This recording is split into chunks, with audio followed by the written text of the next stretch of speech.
రేపటి నుంచి IPL season 18 ఘనంగా స్టార్ట్ కాబోతుంది. ఇందులో భాగంగా first match RCB versus KKR match జరగబోతుంది. ఈ మ్యాచ్లో జరగబోయే టాప్ 5 బ్యాటిల్స్ ఏవో మనం ఈ వీడియోలో తెలుసుకుందాం. ఇక లేట్ చేయకుండా let's get into the video.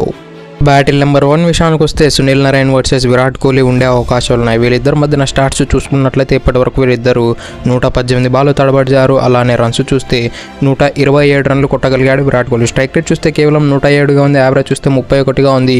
అలానే సునీల్ నారాయణ్ ఏకంగా 4 సార్లు అవుట్ చేశాడు విరాట్ కోహ్లీని T20 ఫార్మాట్లో.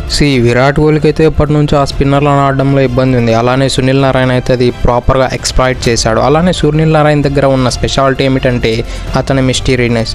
ఎవడు ఎంత మంచి స్పిన్ ప్లేయర్ అయినా కూడా అతన్ని రీడ్ చేయడం చాలా కష్టం. కానీ విరాట్ కోహ్లీ అతన్ని నెగోషియేట్ చేసి 31 యావరేజ్ అయితే మెయింటైన్ చేయగలిగాడు. కానీ స్ట్రైక్ రేట్ అయితే చాలా లోగా ఉంది. కానీ ఈసారి విరాట్ కోహ్లీ ఎటువంటి ప్లాన్స్తో వస్తాడో మనం క్లియర్గా వేచి చూడాలి. అలానే ఆడబోయేది కేకేఆర్ గ్రౌండ్లో కాబట్టి అక్కడ డెఫినెట్లీ స్పిన్ ఫ్రెండ్లీ ట్రాక్స్ ఉంటాయి. కాబట్టి విరాట్ కోహ్లీ తడబడినా కూడా మనం ఆశ్చర్యపోవడం అవసరం లేదు. ఇఫ్ ఇన్ కేస్ మనం అనుకున్నట్లు అక్కడ స్పిన్ ఫ్రెండ్లీ ట్రాక్స్ కూడా వచ్చినట్లయితే సునీల్ నారాయణ్ ఆర్సీబీ టీం మొత్తాన్ని లేపేసినా మనం ఆశ్చర్యపోనక్కర్లేదు.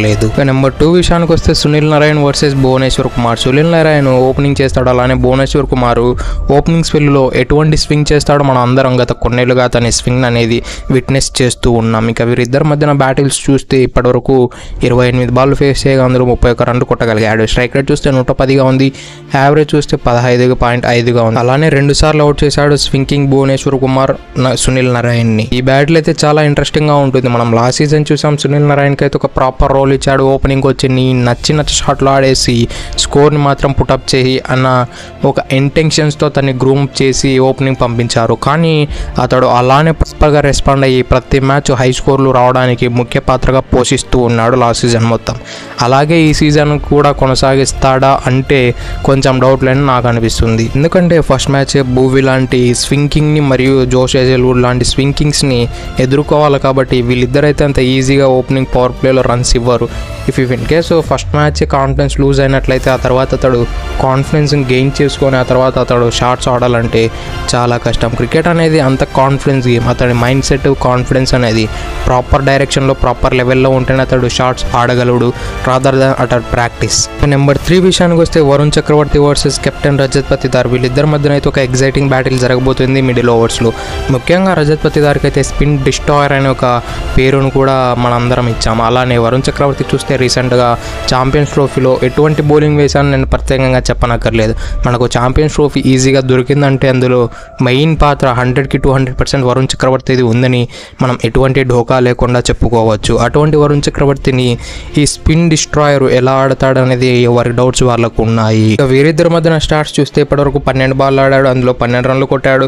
యావరేజ్ చూస్తే 12గా ఉంది. అలానే స్ట్రైక్ రేట్ చూస్తే 100గా ఉంది. అలానే ఒకసారి అవుట్ కూడా అయ్యాడు రజత్ పతిదార్. కానీ రజత్ పతి ఇప్పుడు మనం స్టాట్స్ వైజ్ చూసుకున్నట్లయితే రజత్ పతిదార్ అయితే వరుణ్ చక్రవర్తి పైన టూ అగ్రెసివ్గా వెళ్ళడం లేదు. అతని జస్ట్ సింగిల్స్ తీసుకొని నెగోషియేట్ చేసినట్లు ఇంతవరకు అయితే కనిపిస్తూ ఉంది. ఇక బ్యాటిల్ నెంబర్ 4 విషయానికి వస్తే Venkatesh Iyer versus Liam Livingstone ఉండే అవకాశాలు మిడిల్ ఓవర్స్లో ఇదొక గేమ్ చేంజింగ్ బ్యాటిల్ అని చెప్పుకోవడానికి కూడా ఎటువంటి సందేహాలు లేవు ఎవరికే. కానీ ఎందుకంటే వెంకటేష్ అయ్యర్ని మెయిన్లీ 23 కోట్లు పెట్టుకున్నారు. అతని పైన బడ్జెట్ ప్రెజర్ అనేది ఉంటుంది. అలానే కేకేఆర్ గ్రౌండ్ అనేది కొంచెం స్పిన్ ఫ్రెండ్లీ ట్రాక్. మిడిల్ ఓవర్స్లో లియామ్ లివింగ్స్టోన్ వచ్చినట్లయితే అతడు ఆ ఆఫ్ స్పిన్నర్ని ఆఫర్ చేస్తాడు. కాబట్టి ఆ ఆఫ్ స్పిన్ పడి బయటికి వెళ్ళినట్లయితే ఏ లెఫ్ట్ హ్యాండర్కైనా ఆడడం చాలా కష్టం.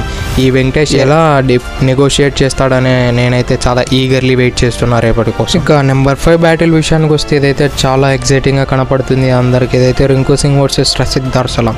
వీళ్ళిద్దరి మధ్యన అయితే చాలా ఎగ్జైటింగ్గా నడవబోతుంది. మెయిన్లీ రసిక్ దార్ సలాం అయితే పోయినసారి ఢిల్లీ క్యాపిటల్స్ తరపున ఆడాడు. అతడు మెయిన్లీ ఒక మ్యాచ్లో అయితే Mumbai Indians versus Delhi Capitals మ్యాచ్లో అయితే అతడు లిటరలీ డెప్త్లో వేసిన 4 ఓవర్లలో అయితే చాలా తక్కువ ఎకానమీతో వేశారు. ఆల్మోస్ట్ 7 ఎకానమీతో మెయింటైన్ చేసి బౌలింగ్ అద్భుతంగా కనబరిచాడు అగేన్స్ట్ ముంబై ఇండియన్స్. కాబట్టి ఇది చాలా అడ్వాంటేజెస్ మన ఆర్సీబీ టీంకి. అలానే తన దగ్గర స్పెషల్ స్లోర్ వన్స్, ఆ back of the hand, special surprising bouncer, అలానే ప్రాపర్ నెయిల్ బైటింగ్ యార్కర్లు కూడా ఇతను చాలా వరకు డెవలప్ చేశాడు గత కొన్నేళ్లుగా. That's it for today. ఇలాంటి మరెన్నో వీడియోల కోసం మన ఛానల్ సబ్స్క్రైబ్ చేసి డైలీ ఫాలో కండి. Thank you for it. Have a nice day.